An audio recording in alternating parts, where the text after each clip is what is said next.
Assalamualaikum warahmatullahi wabarakatuh. Bismillahirrahmanirrahim. Pengajian kita kali ini tentang ilmu dan maksiat.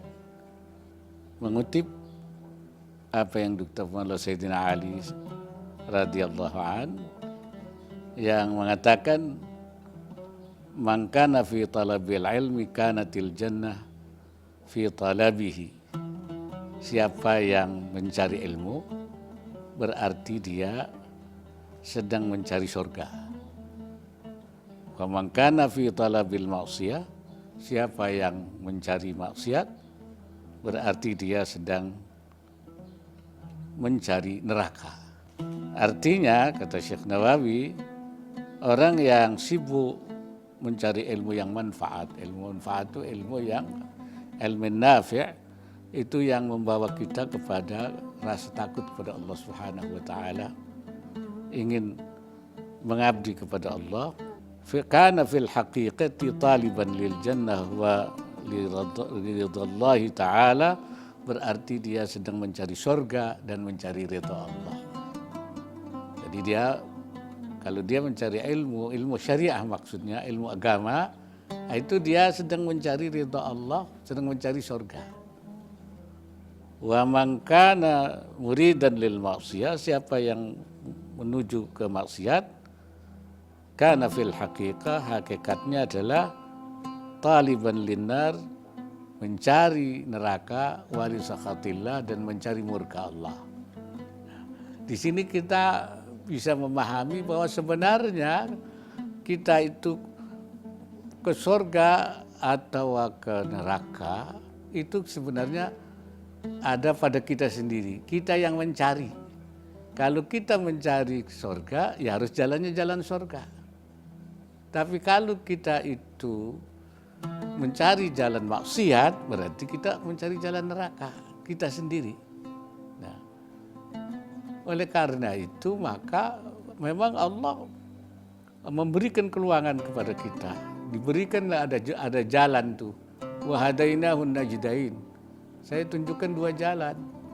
Jalan ini ada jalan yang baik, jalan menuju surga, ada jalan menuju neraka. Ya. Faman syaa'a falyu'min wa man syaa'a falyakfur. Siapa yang mau beriman, beriman, dan siapa yang mau kufur, silakan kufur. Artinya diserahkan kepada pilihan kita. Ada hal-hal yang memang dalam hidup kita tidak bisa milih. Misalnya kita tidak milih siapa, orang tua kita, ayah kita siapa, kita nggak bisa milih ayah misalnya. Misalnya kita lahir di mana juga nggak bisa milih. Rupa kita, ya, apa mau cantik, apa jelek, hitam, apa putih, apa itu kan nggak bisa milih kita. Ya, namanya majbur, itu terima saja. Ya Allah yusawwirukum fil arham, Allah yang membuat rupa kamu di dalam rahim. Seperti apa itu kehendaknya Allah. Nggak bisa pesen. Tapi dalam menuju jalan yang baik dan buruk, apakah kita mau ke neraka, apakah kita mau ke surga, itu pilihan kita sendiri. Makanya disebut taliban. Dia mencari. Dalam beberapa ayat Allah mengatakan juga begitu. Man jahada fina lanahdiyannahum subulana. Siapa yang berusaha menuju jalan kami, jalan saya, kata Allah, saya akan tunjukkan. Kalau kita berusaha untuk mencari jalan Allah, Allah akan tunjukkan kita. Dan di dalam hadis qudsinya juga Allah mengatakan, siapa yang mendekat kepada saya dengan satu jengkal, ya, maka saya datang mendekat kepada dia satu hasta. Kalau dia itu, siapa yang datang kepada saya, menemui saya, mendekat pada saya dengan satu hasta, saya akan mendekat dengan satu depa. Siapa yang datang kepada saya dengan jalan kaki, saya akan datang kepada dia dengan lari. Artinya, siapa yang mau mendekat Allah, Allah akan lebih dekat. Tapi siapa yang menjauh dari Allah, Allah akan jauh dari dia. Jadi kita yang berusaha itu. Walamma zaghu, kata Allah, ketika mereka berpaling, azaghallahu qulubahum, Allah akan palingkan hatinya. Nah, kemana kita mau melangkah? Itu adalah itu pada kita sendiri.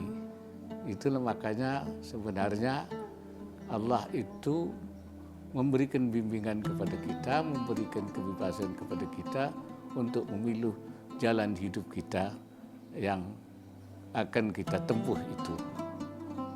Di situ pentingnya kita merenungkan sebenarnya kita ini ingin menjadi manusia seperti apa.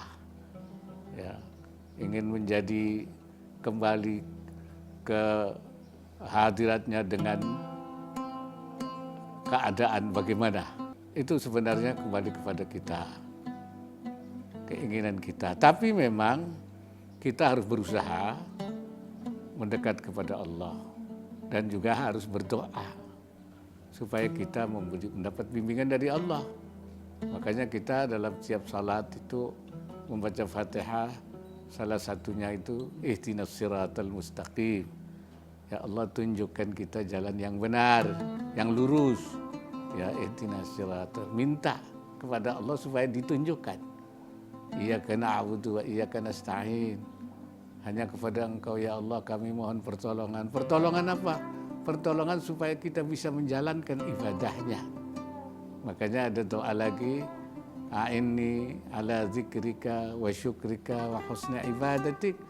Ya Allah, tolonglah saya, berikan pertolongan saya supaya saya bisa berzikir kepada Engkau, supaya bisa bersyukur kepada Engkau dan bisa beribadah dengan baik. Itu inayah namanya, pertolongan Allah. Itu harus kita minta kepada Allah Subhanahu wa taala. Apabila kita dapat inayah Allah, kenapa kita minta inayah Allah? Karena jalan lurus itu akan selalu dihalangi oleh iblis, oleh setan. Itu janjinya. Ketika Allah sudah menyatakan iblis itu sebagai yang tersesat, yang sesat. Iblis mengatakan dalam Al-Quran, "Fabima aghwaytani la'aqudanna siratakal mustaqim." Karena engkau telah membuat saya sesat, saya akan halangi jalanmu yang benar. Nah, karena itu jalan yang benar itu selalu ada penghalangnya. Kita akan merasa sulit, ya, karena ada yang menghalanginya. Karena itu kita mohon pertolongan Allah supaya dimudahkan. Mudah-mudahan Allah memberikan kita inayah, himayah, dan perlindungannya sehingga kita selamat dari godaan syaitan yang terkutuk. Wallahul muwaffiq ila aqwamit thoriq. Assalamualaikum warahmatullahi wabarakatuh.